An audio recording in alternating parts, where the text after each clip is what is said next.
ये तुम क्या कह रहे हो जलाल? डियर उम्मीद, मैं ये कह रहा हूं कि मैं तुम्हें तलाक देना नहीं चाहता। तुम्हारे चाहने या ना चाहने से क्या होता है जलाल? तुम मुझे तलाक का हक पहले से ही दे चुके हो और हमारे दरमियान यही तय हुआ था। कब? कहां? किस सदी में? मुझे नहीं याद। तुम शायद भूल रहे हो जलाल। मैंने तुमसे कहा था मैं निकाहनामे में तलाक का हक चाहती हूँ ताकि तुम मुझे तलाक ना भी दो तो मैं अपना हक इस्तेमाल करके तलाक ले सकूं। अगर मैं तुम्हें हक देता तो तुम इस्तेमाल कर सकती थी, लेकिन मैंने तुम्हें ऐसा कोई हक दिया ही नहीं। निकाहनामा तो तुमने देखा ही होगा। इसका मतलब है तुमने मुझे धोखा दिया है जलाल। हाँ उम्मीद, बिल्कुल उसी तरह जिस तरह तुमने मुझे पिस्टल दिखा कर दिया था। मैं समझता हूं हम दोनों एक साथ बहुत अच्छी जिंदगी गुजार सकते हैं उम्मीद, क्योंकि हम दोनों में इतनी बुराइयां और खामियां एक जैसी हैं कि हम एक दूसरे को कॉम्प्लीमेंट करते हैं। ये बिल्कुल नामुमकिन है जलाल। ऐसा कभी भी नहीं हो सकता। तुमने मुझ पर बहुत एहसान किए हैं। एक एहसान और कर दो, मुझे तलाक दे दो प्लीज जलाल। नहीं, मैं पहले ही तुम पर एहसान कर करके थक चुका हूं, और ये वाला एहसान करना तो बिल्कुल नामुमकिन है उम्मीद। मैं तुम्हारे टाइप की लड़की नहीं हूँ जलाल। हम दोनों के लाइफ स्टाइल में और ज़िंदगी की फ़िलॉसफी में ज़मीन आसमान का फ़र्क है। नहीं नहीं उम्मीद, मेरी और तुम्हारी फिलॉसफी ऑफ लाइफ बहुत मिलती है। अगर नहीं भी मिलती तो थोड़ी बहुत चेंजिंग के बाद एडजस्टमेंट हो जाएगी।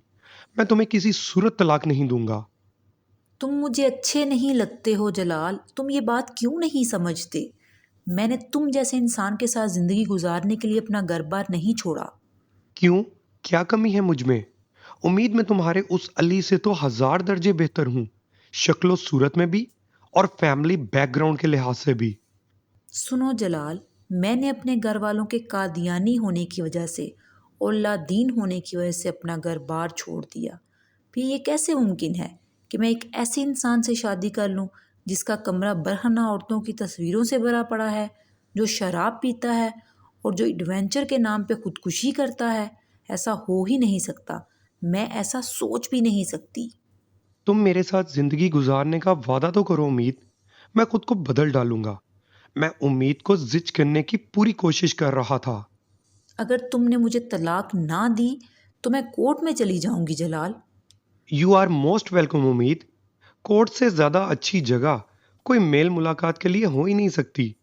आमने सामने खड़े होके बात करने का मजा ही कुछ और है। लेकिन इतना याद रखना, कोर्ट अकेला मैं नहीं आऊंगा, तुम्हारे पेरेंट्स भी आएंगे। जलाल, मैं पहले से ही बहुत ज़्यादा मुश्किलात में हूँ। मेरी मुश्किलों में इजाफ़ा मत करो प्लीज़। मैं तुम्हारी मुश्किलात में इजाफा कर रहा हूं? नहीं माय डियर, मैं तो तुम्हारी हमदर्दी में घुल रहा हूं, तुम्हारे मसाइल का हल करना चाह रहा हूं। इसलिए तो कहा है, मेरे साथ जिंदगी गुजारो। मैंने घर से निकलकर इतनी मुश्किलात इसलिए नहीं सही कि मैं तुम जैसे इंसान से शादी कर लूँ। मैंने ज़िंदगी में बहुत गुनाह किए होंगे, लेकिन कोई इतना बड़ा गुनाह नहीं किया कि जिसकी सज़ा में मुझे तुम मिलो। वैसे भी नेक औरतें नेक मर्दों के लिए होती हैं। शायद इसीलिए अली ने तुमसे शादी नहीं की उम्मीद, क्योंकि नेक मर्दों के लिए भी नेक औरतें होती हैं, तुम जैसी हरगिज नहीं। दूसरी तरफ बहुत खामोशी थी। काफी देर के बाद उम्मीद की आवाज सुनाई दी। जलाल, प्लीज़ अब तुम कोर्ट प्लीज़ में मुझे जाके ले तलाक लो दे उम्मीद। दो। तुम मुझे पहले से ही ऐसा कह चुकी हो। यह कहकर मैंने फोन बंद कर दिया।